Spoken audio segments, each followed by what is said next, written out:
Assalamualaikum warahmatullahi wabarakatuh. Selamat siang untuk rekan-rekan dari Alma Ata. Terima kasih untuk kesempatannya bergabung bersama saya, Niken Safitri Kumasari dari Universitas Nahdlatul Ulama Surabaya. Sebagaimana kita melaksanakan program joint lecture antara kormat kita, yaitu Universitas Nahdlatul Ulama bersama dengan Alma Ata. Baiklah, kita masuk ke dalam pertemuan di kelas investasi dan portofolio.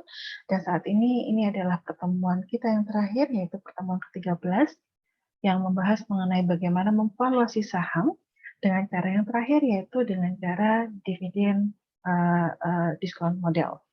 Baik, saya akan melakukan share screen berikut ini. Nah, kalau kita melihat berbagai macam dividen cara untuk mevaluasi saham, satunya dengan ini yaitu dividen diskon model. Kemarin 2 pertemuan yang lalu kita sudah nilai bagaimana valuasi saham dari berbagai macam cara, dan kita bermain di Excel dengan sheet Googles yang saat itu kita bersama-sama melihat dari satu saham tertentu yang kemudian kita valuasi. Lalu kita lihat juga bagaimana nilai performanya saham tersebut, dan ternyata nilai performa saham tersebut sangat bagus sekali, secara intrinsik bagus, dan sangat layak sekali untuk diinvestasikan. Baik, kita akan masuk ke dalam valuasi penilaian berikutnya yang ketiga, yaitu di pertemuan ketiga kita mengenai dividen diskon. Nah, harapan kami mahasiswa dapat memahami serta menghitung langsung nilai pasar wajar dari sebuah saham. Kemarin kita sudah mulai melaksanakannya, lalu kemudian membandingkan harga wajar satu saham dengan saham lainnya. Nah, kemarin masih satu saham. Dengan pertemuan terakhir ini, saya harapkan teman-teman penasaran dengan sheet, dengan Excel yang saya berikan file-file tersebut. Saya harapkan teman-teman mulai bermain gitu ya, dari berbagai macam kode-kode saham, lalu melihat bagaimana kelayakan Anda maupun kita sebagai investor pribadi untuk mungkin melakukan investasi di saham tersebut. Nah, lalu kemudian, kita masuk di sini nih teman-teman. Kalau kita lihat, ini kan saham, Anda juga sudah tahu apa itu IPO, kemudian Anda juga tahu pasar sekunder itu seperti apa, di mana itu pasar primer, lalu kemudian stocks itu ada common stock, ada preferred stock, ya kan? Lalu kemudian dalam stok itu sendiri ada dividen. Nah, kita mulai sekarang di sini nih kita memvaluasi semua ini ya. Apa dan bagaimana saham ini bagus atau tidak, layak atau tidak diinvestasikan. Lalu kemudian masih ingat untuk karakteristik saham? Ada saham preferen. Saham preferen itu dividennya fix. Lalu kemudian Anda tidak memiliki kontrol langsung di saham preferen, namun ketika perusahaan mengalami semacam likuidasi atau kita bilang bankruptcy di satu perusahaan tersebut, maka secara tidak langsung preferen ini akan berubah menjadi karakteristiknya sama seperti obligasi, yaitu hutang, di mana Anda sebagai investor saham preferen itu akan menerima kembali sebagian besar atau sejumlah total dari investasi yang Anda masukkan di perusahaan tersebut. Nah, kemudian ada saham biasa. Kalau kita bicara mengenai saham biasa, Anda akan bisa melihat bahwa dividennya itu tidak tentu. Ya, lalu kemudian Anda memiliki kontrol. Anda kapan mau beli, Anda kapan mau jual. Nah, biasanya valuasi saham itu akan sangat terlihat sekali manfaatnya dari ilmu diri manajemen investasi ini di sini, ya. Lalu kemudian Anda klaim terakhir dari peristiwa likuidasi mungkin ketika terjadi bankruptcy, biasanya dari IDX sendiri sebelum ada bankruptcy, IDX akan memberikan info kepada para investor-investor pribadi, ya, individu investor, gitu kan. Lalu kemudian diharapkan dapat melakukan sesuatu terhadap sahamnya, entah menjual, ya, gitu kan? Atau jangankan menjualnya, ketika Anda sudah bisa memvaluasi, maka Anda tidak perlu sampai di titik ini. Ketika Anda, makanya kenapa valuasi saham itu penting bagi Anda yang memiliki saham-saham atau yang telah berinvestasi di pasar saham. Gitu. Karena Anda pasti akan bisa melihat sinyal-sinyal yang terjadi di performa suatu perusahaan ketika perusahaan ini mulai mengalami bankruptcy. Sebelum media massa mengeluarkan info bankruptcy di perusahaan ini, Anda bisa lihat, ya. Oh, tapi kalau mau bicara ini kita pertemuannya harus double-double lagi nih. Ada manajemen keuangan juga masuk di sini, kita kan bisa lihat seperti apa di sana, ya kan? Nah, saya mohon, sekalipun saya dari Unusa, segala macam manajemen keuangan, pelajaran di manajemen keuangan, itu pun juga sangat diperlukan ketika kita mulai berinvestasi di saham, ya. Salah satunya dengan dividen diskon model ini, di mana Anda akan bisa melihat ternyata time value of money yang Anda tahu, present value, future value, pun juga menjadi salah satu pokok pemikiran dalam melakukan valuasi tersebut. Ya. Lalu kemudian, nah, kita tahu sudah, kemarin kita juga belajar ini, bagaimana nilai intrinsik value suatu saham ini. Lalu kemudian, bagaimana sih nilai sebenarnya suatu saham ini, gitu kan, bila dibandingkan dengan harga marketnya, gitu kan. Ketika harga market, gitu ya, nggak di pasar, harga saham tertentu di pasar ini itu rendah, lebih rendah daripada nilai intrinsiknya, maka itu adalah saat-saat di mana Anda mendapatkan sinyal untuk membeli saham tersebut. Mengapa? Karena sebenarnya nilai intrinsik saham ini jauh di atas dari nilai market, terutama pada saat awal-awal pandemi itu banyak sekali hal seperti ini. Sekarang sudah mulai menanjak naik harga saham-saham tertentu, terutama di bulan Desember ini, gitu kan. Lalu kemudian sebaliknya, apabila ternyata nilai pasarnya sudah terlalu over, gitu kan, dibandingkan nilai sebenarnya yang ada di suatu saham ini, maka bisa dikatakan itu sebagai kategori saham yang overvalue. Saatnya Anda untuk menjual. Ketika Anda belum mampu milik saham ini, saatnya Anda hold off untuk tahan diri untuk tidak membeli saham ini. Sampai Anda benar-benar melihat seberapa jauhkah saham ini layak untuk Anda beli dan dikategorikan sebagai saham yang bisa memberikan nilai lebih untuk Anda. Karena kurang lebih kebanyakan untuk investor-investor yang ada di Indonesia, ya, itu beragam sih memang, tapi di dalam salah satu investor ini ada dua macam sekaligus. Dia juga capital gainers, dia juga investor jangka panjang, gitu kan. Dia dia melihat dividen untuk jangka panjang, tapi dia juga kadang-kadang tidak melihat dividen, dia melihat kepada capital gainers, di mana capital gainers ini tentunya adalah selisih dari harga jual saat ini dikurangi dengan harga saat Anda membeli pertama kali saham tersebut. Nah, lalu kemudian Anda masih ingat ini, pasti Anda mengingat ini kan? Ini Anda melihat Warren Buffett. Siapa Warren?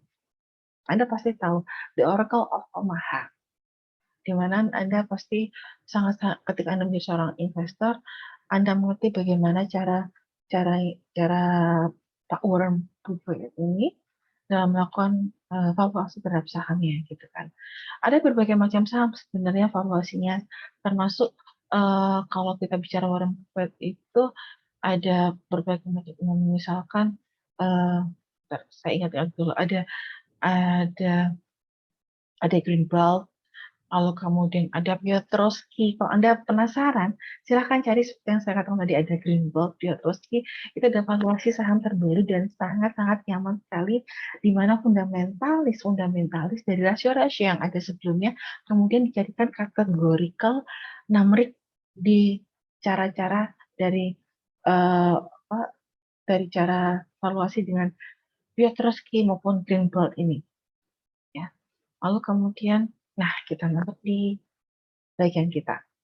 Analisis dividend discounted model. Apa ini analisis discounted model in dividend? Ini merupakan suatu nilai wajar saham, ya, atau valuasi saham yang dapat diterapkan untuk semua jenis perusahaan. Lalu kemudian, namun tidak tepat untuk digunakan ketika perusahaan ini tidak membayar dividen. Hmm. Nah, berarti ketika sudah dapat insight nih teman-teman, ketika Anda mau membuat skripsi, lalu memasukkan kira-kira saya menggunakan cara perhitungan seperti apa ya?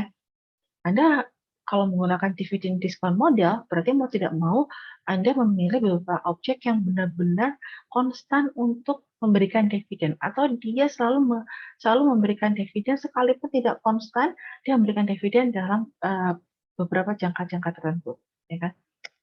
Lalu kita juga bisa lihat bahwa analisis dividen discount model ini dikatakan tidak tepat untuk perusahaan yang jarang membayar dividen. Nah, di situ Anda bisa mulai mengkotakkan tuh teman-teman. Kalau biasanya di bab 3 nih di penelitian ya kan di data sampel. Nah, Anda mulai tuh nyaring kan, dilihat apa saja yang bisa masuk kriteria tersebut.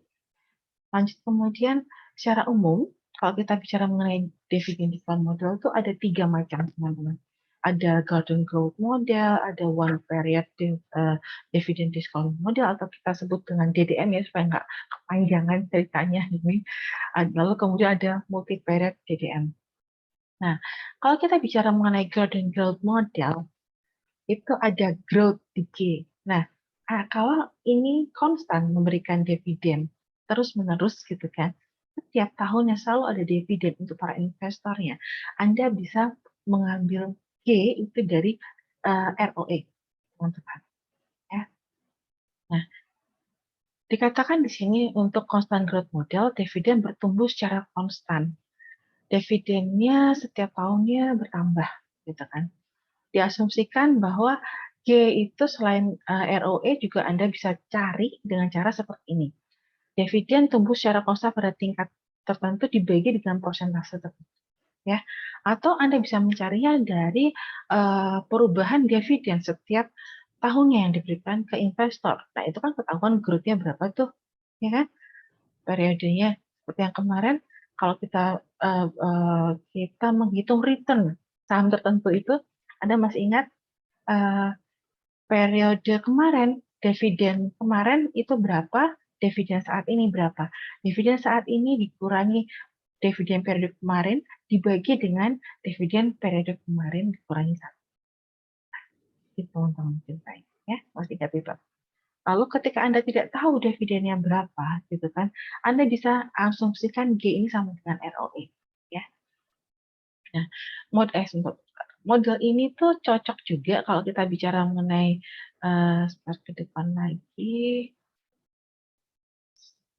Oke. Nah, model ini, constant growth model ini cocok dipakai jika perusahaan kita nilai adalah perusahaan yang mature gitu kan, perusahaan yang sudah bagus gitu performanya dan stabil terus.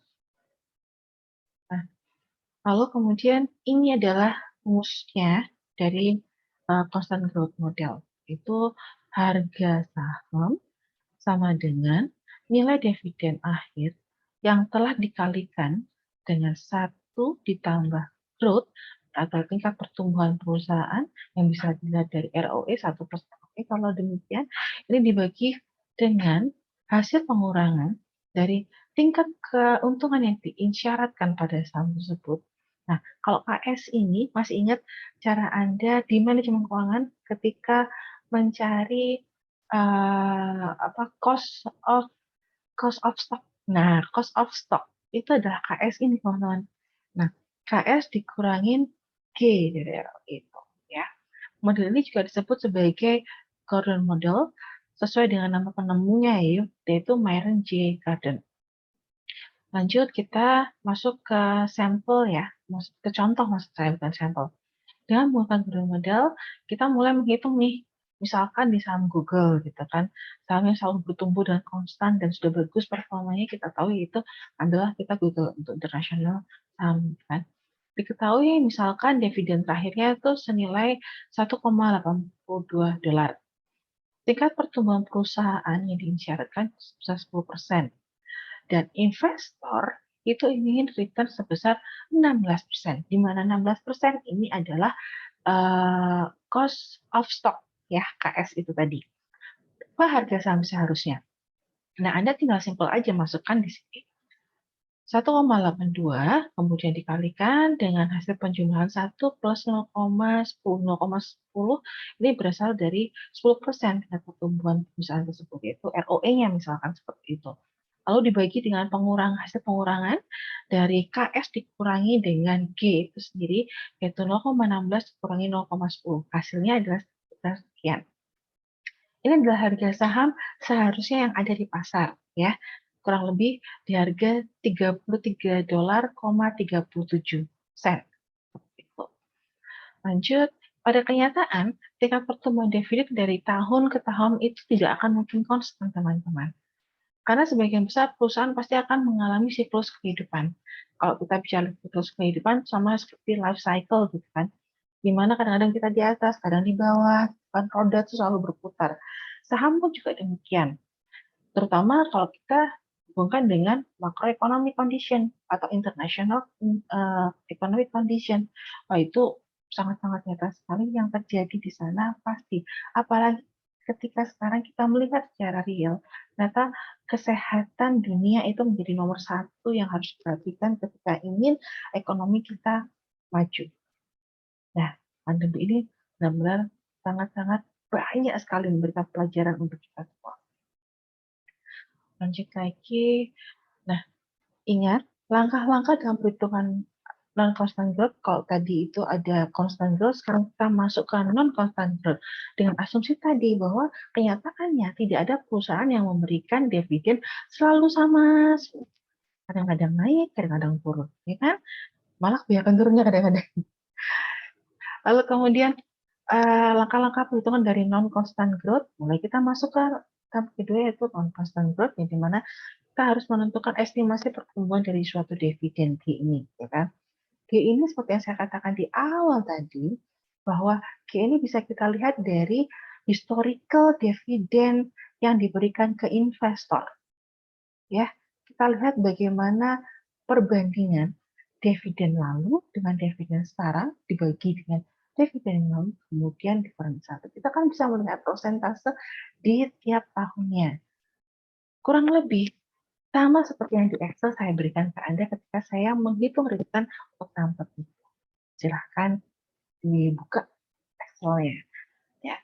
Lalu kemudian kita mulai menghitung personal value dividen selama periode di mana dividen tumbuh cuma tidak konstan. Tapi ada tuh di mana bagian satu periode dividen suatu perusahaan ini tidak tumbuh secara konstan, ya kan? Lalu menghitung persen value dividen pada periode dividen tumbuh dengan cara konstan. Biasanya sampai waktu tidak terhingga, lalu menjumlahkan langkah kedua dan ketiga untuk mendapatkan price yang sebenarnya. Dia seharusnya ada di. Lalu kemudian kita misalkan seperti ini. Sentul City gitu ya. Kalau kita contohkan Sentul City, pembagian dividen yang jumlahnya itu sangat bervariasi. Diperkirakan kenaikan pendapatannya sebesar 20% per tahun selama 2 tahun mendatang. Tapi setelah tahun kedua, pertumbuhan pendapatan tuh turun ternyata 5% per tahun. Maka BNI berarti dividen tidak akan bisa tumbuh sebesar 20% per tahun saat itu. Ya kan? Diasumsikan sampai waktu yang tidak terhingga keadaan seperti ini. Nah, lanjut, pemilik perusahaan menginginkan return sebesar 80%, dikatakan sebagai cost of stock, ya, atau KS. Lalu dividen terakhir yang dibagikan adalah Rp200 per lembarnya. Anda diminta kira-kira berapa harga saham Sentul City TBK saat ini. Nah, Anda tinggal masukkan ya teman-teman. Ingat tadi ada dua periode gitu kan. Periode di mana konstan untuk memberikan saham, lalu periode berikutnya adalah perhitungan di mana ini tidak konstan untuk memberikan saham. Nah, Anda bisa masukkan mulai di D1, D1 dan D2. Di D1 kita akan bisa melihat bahwa harganya 240. Kemudian di D2 harganya 288. Lalu kita masukkan mulai di sini, ingat ketika growth itu mulai menurun, ya kan? Kan tadi ada penurunan di growth kan? Nah, ini mulai masuk. 240 dibagi 1 plus 0,18. Di sini 0,8. Hasilnya 410,23 di present value. Lalu kemudian kita hitung di P2, di mana kita akan bisa melihat di sini kita memasukkan sudah mulai ini 288 di dividen 2 ini, kemudian ditambah dengan 1 plus 0,05, ya kan? Lalu kemudian dibagi dengan 0,18 dikurang dengan 0,05. Ya. Lalu kemudian ini adalah hasilnya. Lalu terlihat bahwa harga untuk saat tidak konstan itu di harga 2.326, ya. Lalu mulai kita masukkan tuh teman-teman, 2000 masukkan lagi 2.326 dibagi dengan ini. Nah, ini ada KS-nya 1 plus ini. Masih ingat? Ini sebenarnya kalau teman-teman ingat, ini adalah rumus present value, teman-teman. Present value sama dengan future value dibagi dengan 1 plus R. Nah, itu pangkatnya itu N, ya kan? Nah, terlihat di sini present value diperkirakan harganya senilai 1.670. Lalu mulai dimasukkan teman-teman. Untuk yang harga awal pada saat konstan growth, ya kan, Anda masukkan yaitu Rp410, lalu kemudian ditambahkan ini, maka hasil harga yang seharusnya terjadi di saat tahun kedua itu adalah ini, di harga Rp2.080,73. Nah, lalu kemudian kita masuk ke valuasi saham dengan multi period DDM. Tadi teman sekilas saya katakan mulai masih ingat rumus present value. Nah, ini saya tulis ulang. Ini adalah ide di mana ini muncul gitu ya dari present value inilah gitu kan. Lalu kemudian kita masuk ke dividen discount model di mana perhitungan harga saham sekarang yang menyatakan bahwa nilai saham seharusnya sama dengan present value dari semua dividen yang diharapkan akan diterima di masa depan. Lalu rumusnya adalah seperti ini. H itu adalah time horizon ya, panjangnya waktu investasi. Masih dengan Google, diramalkan bahwa Google akan membayar dividen berturut-turut sebesar Rp3, lalu kemudian tahun kedua itu adalah $3, lalu kemudian tahun kedua itu adalah 3,24 sen, lalu kemudian tahun ketiga itu $3,5 per lembarnya. Pada tahun ketiga, kita pastinya siap-siap tuh, Anda pasti merencanakan, oh saya akan berinvestasi di Google, misalkan Anda gitu 3 tahun gitu ya. Lalu pada tahun ketiga kita bersiap untuk menjual sahamnya ketika harga pasar menyentuh 94,48 per lembar. Berarti naik teman-teman. Tadi kan sudah kita evaluasi harganya di sebelumnya kan di harga 33 sekian per lembarnya. Nah sekarang harga pasar menyentuh 94,48, berarti sudah ya maaf nyaris 3 kali lipatnya, ya kan teman-teman. Lalu berapakah harga saham apabila diprediksi bahwa expected return-nya adalah 12%? Tuh. Lalu kita masukkan di sini rumusannya seperti ini. Ingat, kenapa ini masukkan di sini? Karena ini ketika tahun ketiga Anda selain mendapatkan dividen, sudah dapat dividen, lalu kemudian Anda siap-siap untuk menjualnya, gitu kan. Lalu diperkirakan harga saham saat tahun ketiga itu adalah sebesar sekian. Udah masukkan. Maka terlihat bahwa harga saham ya itu di skala $75 ya.